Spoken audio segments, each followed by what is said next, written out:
Hello everyone. Today we would be studying the topic GST. What is GST? GST stands for Goods and Services Tax. Before moving further, let's first understand the meaning of the terms goods, services and tax. Goods refer to the articles that are for sale.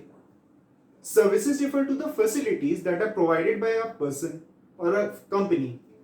And tax refers to the money that is paid to the government so that they can provide us public services, be it healthcare, education, military, courts, etc. Thus, we can conclude that GST is the tax that is levied on the goods and services, that is, on the sale of goods or on providing services. हम GST को एक example के through बेहतर समझते हैं. क्या आप लोग को मूवी देखना पसंद है? मेरे को भी बहुत पसंद है. तो जब आप सिनेमा हॉल जाते हैं तो वहां पे हर बार स्नैक्स लेते हैं. तो काउंटर पे जो व्यक्ति रहता है वो स्नैक्स के साथ साथ हमें एक बिलिंग इनवॉइस भी प्रोवाइड करता है. उस बिलिंग इनवॉइस में हमारा बिलिंग अमाउंट होता है जो हमें पे करना होता है. उस बिलिंग अमाउंट में हमारा टैक्स भी इंक्लूडेड होता है जो कि है हमारा जीएसटी, जो कि डायरेक्टली गवर्नमेंट को जाता है. जीएसटी को हम एक और एग्जांपल से समझते हैं. हम लोग को गर्मियों में आइसक्रीम खाना बहुत पसंद होता है. मैं भी कल अपने लिए जो है एक ब्लैक फॉरेस्ट कॉर्नेटो लेके आया, वेरी यम्मी, और उसे अपने रेफ्रिजरेटर में रख दिया. थोड़ी देर बाद जाके देखता हूँ तो वो जो पिघलने लग गई. मैं समझ गया पक्का मेरे फ्रिज में कुछ ना कुछ गड़बड़ है. तो मैं रेफ्रिजरेटर के रिपेयर पर्सन को बुलाता हूँ. वो आता है और इस इशू समझता है और उसे रिजॉल्व कर देता है. इन रिटर्न मैं उसे जो एक सर्विस फी देता हूँ for the services that he provided.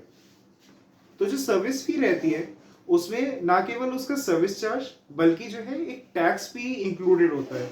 वो टैक्स क्या है? वो हमारा जीएसटी है जो कि डायरेक्टली जो है गवर्नमेंट को जाता है. Now let's talk about some of the terms related to GST. Firstly, coming to sales. There are two types of sales: interstate sales and intrastate sales. Interstate sales refer to the sales that take place between two different states.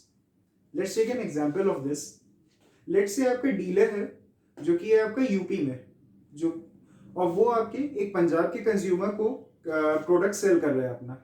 सो इस case में आपकी दो different states involve हो रही हैं. तो इस case में आपका आईजीएसटी लेवाया होता है जिसके बारे में अभी हम आगे पढ़ेंगे.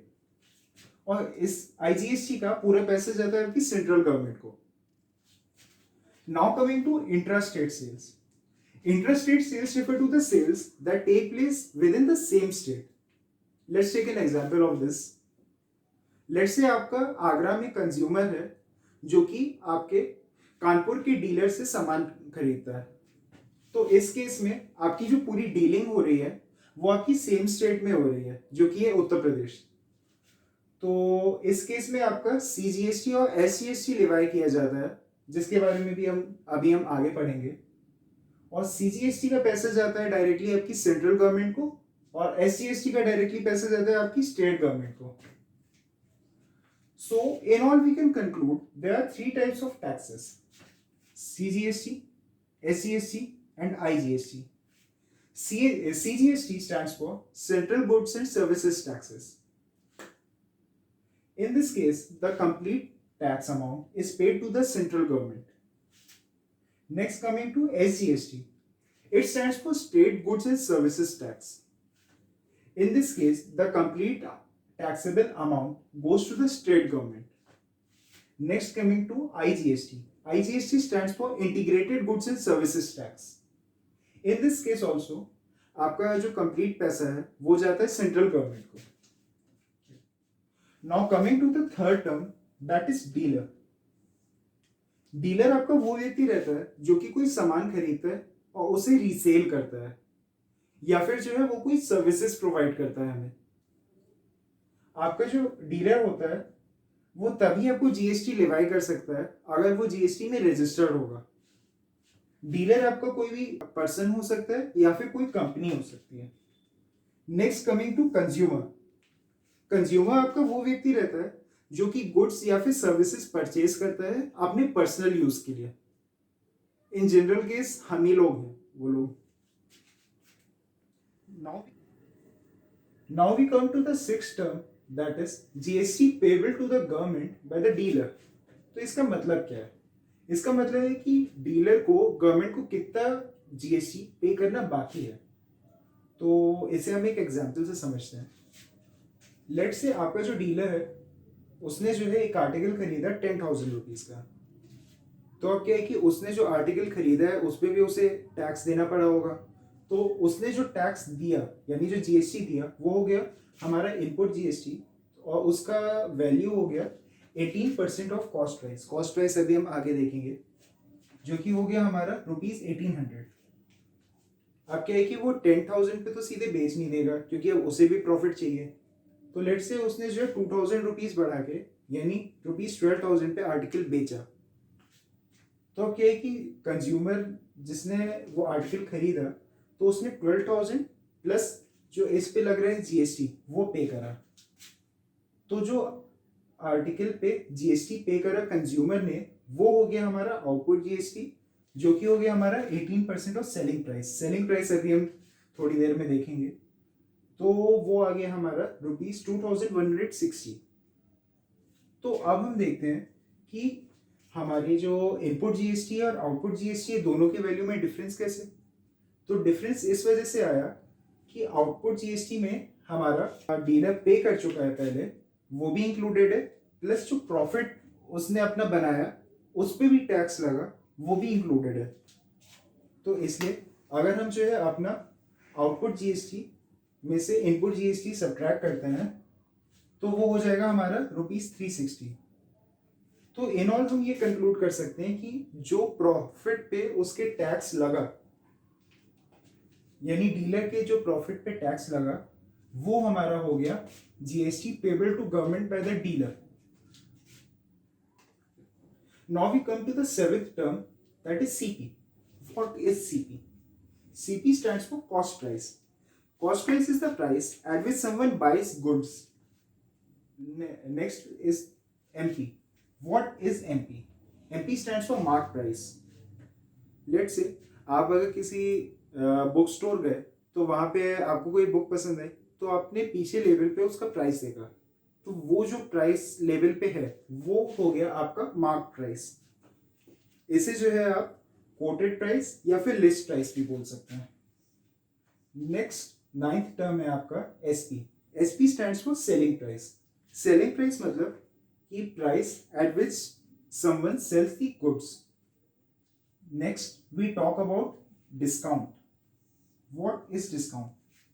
अब क्या है कि कई बार जो है मार्केट में कंपटीशन की वजह से शॉपकीपर्स को जो है किसी गुड का प्राइस कम करना पड़ता है ताकि उनका वो गुड सेल आउट हो पाए.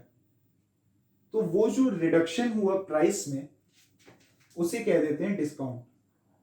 तो हम जो है ये कंप्यूट कर सकते हैं कि जो टोटल हमारा सेलिंग प्राइस बना वो हो जाएगा हमारा मार्क प्राइस माइनस हमारा discount.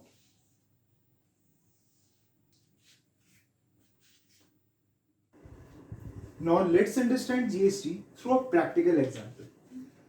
Let's say there is a dealer in UP who buys an AC worth ₹40,000 and sells it to a consumer in UP at 20% gain. Assuming 18% GST is levied, let's compute the values of the various terms that we just studied. So, as the dealer purchased the AC for ₹40,000, so the cost price would be ₹40,000. Gain जो है वो हमारा हो गया 20%.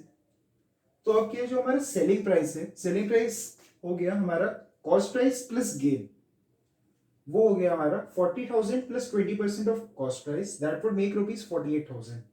तो अब ये जो 48,000 है ये हमारा कंज्यूमर का कॉस्ट प्राइस हो गया यानी जिस अमाउंट पे हमारे कंज्यूमर ने वो एसी खरीदा. अब क्या है कि हमारा इनपुट जीएसटी क्या होगा. इनपुट जीएसटी जैसे हमने पढ़ा था कि वो हमारा जीएसटी होता है जो कि डीलर ने पे करा हुआ था परचेज पे. तो इनपुट जीएसटी हो गया हमारा 18% of cost price, that would make 18% of ₹40,000, that would equate to ₹7,200. Now what would be the output GST? As we had already studied, output GST refers to the GST that is paid by the consumer. So, the output GST would be 18% of the selling price. That would make 18% of rupees 48,000. That would result to rupees 8,640. Now, what would be the tax liability to government by dealer? जैसा कि हमने पहले पढ़ा था, tax liability to government by dealer मतलब कि dealer को अब कितना अमाउंट जीएसटी का गवर्नमेंट को पे करना बाकी है, तो वो हो जाएगा हमारा output GST minus input GST. So that would equate to 8640 minus 7200 which would result to rupees 1440. तो क्योंकि ये एक इंटरेस्टेड सेल है तो इसमें सीजीएसटी और एसजीएसटी लेवाया होगा. सीजीएसटी क्या होता था? Central goods and services tax, और एसजीएसटी मतलब state goods and services tax.